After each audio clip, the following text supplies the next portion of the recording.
নমস্কার বন্ধুরা, মিষ্টু অ্যান্ড মধুমিতাস কিচেনে তোমাদের সবাইকে স্বাগত। আজ আমি হাজির হয়েছি একটা নতুন রেসিপি, মানে মেথি মালাই চিকেন। এইটা নিয়ে এই রান্নাটা কিন্তু ভীষণ সোজা। একবার খালি মশলা বানানোর জন্য যেটুকু মনে রাখতে হবে, ঝক্কি পোহাতে হবে, তারপর চিকেনটা শুদ্ধ সিম্পলভাবে ম্যারিনেট করে রান্নাটার মধ্যে মশলাটা মিশিয়ে দিলেই রান্নাটা রেডি। কিন্তু স্বাদ হয় লাজবাব। একবার বানিয়ে দেখার অনুরোধ রইল। চিকেন তো তোমরা অনেকভাবে খেয়েছো, কিন্তু তোমরা এইভাবে একবার বানিয়ে দেখো। তো চলো ঝটপট শুরু করে দিই মেথি মালাই চিকেন। প্লিজ ভিডিওটাতে আমার সাথে থেকো।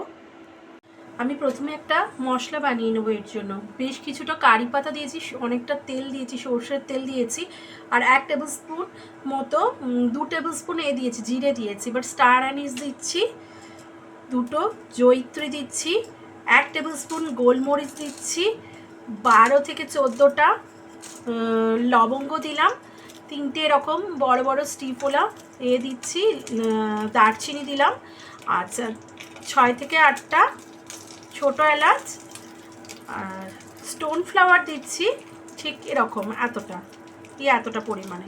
একটা বড় কালো এলাচ দিলাম, আর হাফ চামচের মতো মৌরি দিচ্ছি ঠিক এর জন্য, একটা টেস্টের মিষ্টি একটা টেস্ট আনার জন্য। 3টে ফাটানো শুকনো লঙ্কা দিচ্ছি, বীজ বার করে দিয়েছি, যেহেতু আমার বাচ্চা খাবে, ঝাল বেশি হবে বলে ওই জন্য কমিয়ে দিয়েছি। আচ্ছা, সুন্দর ফ্লেভার আনার জন্য 1 স্পুনের মতো মাস্টার্ড সিড বা সর্ষে দানা দিলাম। আঁচটা মিডিয়াম ফ্লেমে রাখবো, কারণ মশলা জ্বলে যাওয়া গেলে কিন্তু ফ্লেভারটা নষ্ট হয়ে যাবে, ওই জন্য। তো আমরা একটু মশলাটা ভেজে নেব মিষ্টি গন্ধ আসা পর্যন্ত।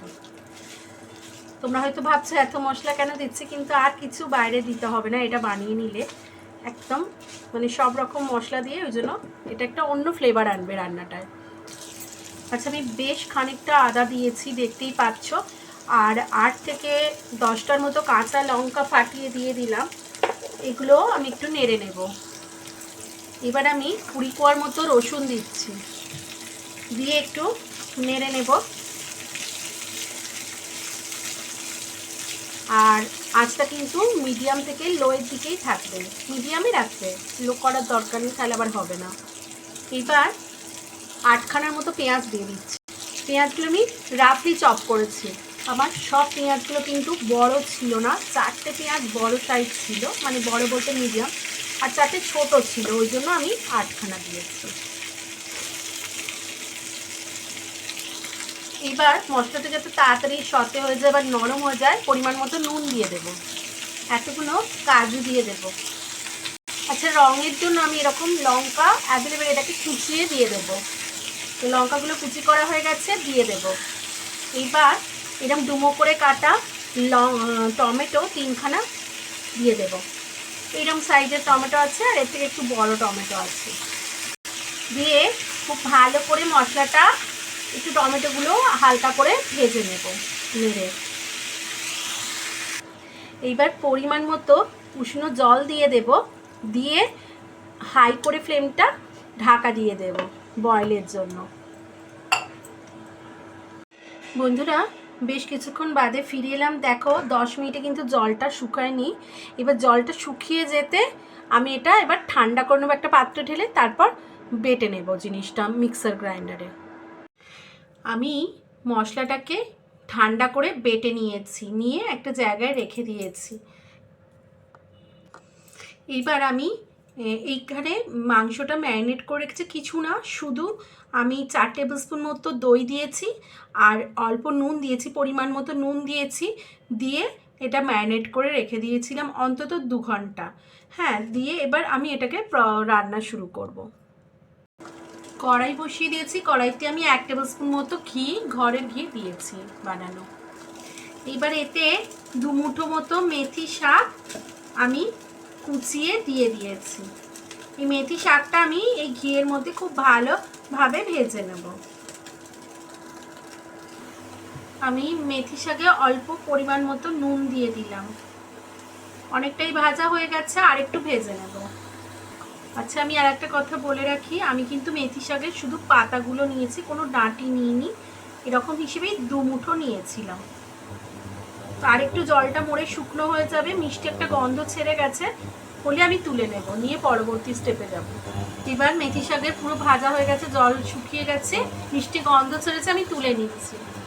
কড়াইতে বেশ খানিকটা তেল দিয়ে দিয়েছি। এবার 1 চামচের মতো শাহি জিরা দিয়ে দিলাম, আর একটা তেজপাতা আর একটা শুকনো লঙ্কা ফাটিয়ে দিয়ে দিলাম।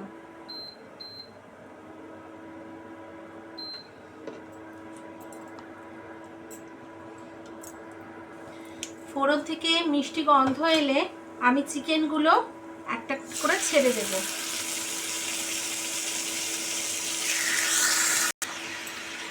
মাংসটা থেকে এবার ভালো করে একটু ভেজে নেব।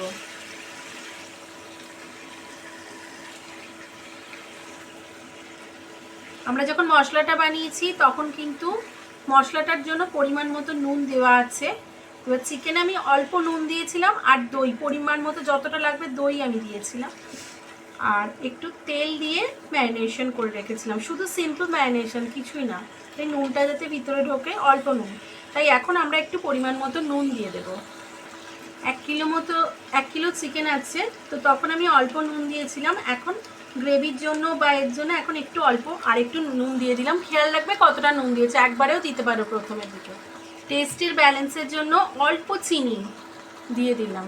বন্ধুরা, মশলাটা যখন বানিয়েছি আমি গোটা ধনে দেওয়ার কথা, কিন্তু আমি জাস্ট ভুলে গেছি, তো এখন ওই জন্য একটু ধনে ভাজা গুঁড়ো দিয়ে দিলাম। আরও 1 স্পুন দিয়ে দিচ্ছি পরিমাণ অনুযায়ী। আর একটু কাশ্মীরি লঙ্কার গুঁড়ো রঙের জন্য দিচ্ছি, এটাতে আমি হলুদ ব্যবহার করছি না। দিয়ে ভালো করে মশলাটা মিশিয়ে চিকেনটা একটু ফ্রাই করে নেব। যেহেতু অনেকক্ষণ ম্যারিনেশন ছিল, দেওয়ার সঙ্গে সঙ্গে চিকেন থেকে জল ছাড়ছে খুব। এখন চিকেনগুলো বেশ খানিকক্ষণ বাদে চিকেনের রং ধরে গেছে, ভাজা হয়ে এসছে। এবারে যে মশলাটা আমি বানিয়েছিলাম সেই মশলার বেশ খানিকটা আমি পরিমাণ মতো দিয়ে দেব। আমি কতটা দিচ্ছি তোমরা দেখতেই পাচ্ছ, আমি এটা দিয়ে দিলাম। দিয়ে এবার এই মশলার সাথে আমি খুব ভালো করে কষিয়ে নেব। আমি খুব ভালোভাবে মশলাটার সাথে মিশিয়ে নিয়েছি, আর মশলার মধ্যেই আমাদের সব কিছু দেওয়া আছে তোমরা জানো। তো আমি মেথি শাকের যে ঘি দিয়ে ভেজে রেখেছিলাম, যদি না থাকে তোমরা বাটার বা সাদা তেল যার যেটা মনে হবে, তবে ঘি দিয়ে ভাজলে মেথি শাকের টেস্টটা আমি বলবো সবচেয়ে ভালো আসে। বেশি তো ঘি দিইনি, 1 স্পুনের মতো দিয়েছিলাম। তো এটা ভালো করে মেথি শাকটা মিশিয়ে নেব, নিয়ে ঢাকা চাপা দিয়ে আবারও খানিকক্ষণ দমে রাখবো। ফিরে এলাম মিনিট 5 পর। আমি এখনো ঢাকা দিইনি, আমি চিকেনটা সেদ্ধ হওয়ার জন্য উষ্ণ গরম জল পরিমাণ মতো দিয়ে দিলাম। দিয়ে এবার ঢাকা চাপা দিয়ে দেবো।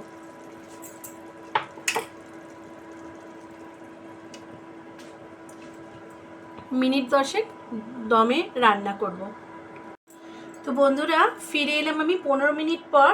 ঠিক এরকম গ্রেভি আছে। ঠিক এই সময় আমি ঘরের তৈরি মালাই একটু ফেটিয়ে নিয়েছি, নিয়ে 2 টেবিল স্পুন মতো এর মধ্যে ছড়িয়ে দেব। দিয়ে খুব ভালো করে মিশিয়ে নেব, নিয়ে ঢাকা চাপা দিয়ে একটু রেস্টে রাখবো। তো তৈরি হয়ে গেল আমাদের মেথি মালাই চিকেন।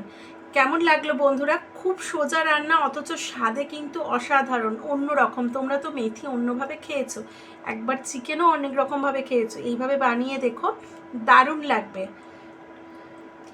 তো আমি এটা রেস্ট করতে দেব 5 মিনিট, তারপরেই তো একদম রেডি।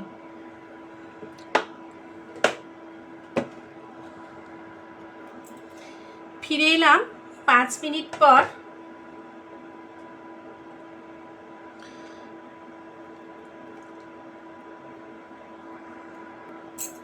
এই সময় আমি একটু গার্নিশ করে দেবো মালাই দিয়ে ওপর দিয়ে। কেমন লাগলো বন্ধুরা রান্নাটা? অতি অবশ্যই কমেন্ট করবে, আমাকে জানাবে যদি ভালো লাগে। তোমাদের ভালো লাগলে আমি আরও উৎসাহ পাই নতুন নতুন রেসিপি দিতে। তো বন্ধুরা, এতক্ষণ ভিডিওটাতে থাকার জন্য আমার সাথে অসংখ্য ধন্যবাদ। আবার হাজির হয়ে যাব নতুন কোনো রেসিপি নিয়ে। ততক্ষণের জন্য তোমরা ভালো থেকো, সুস্থ থেকো, টাটা।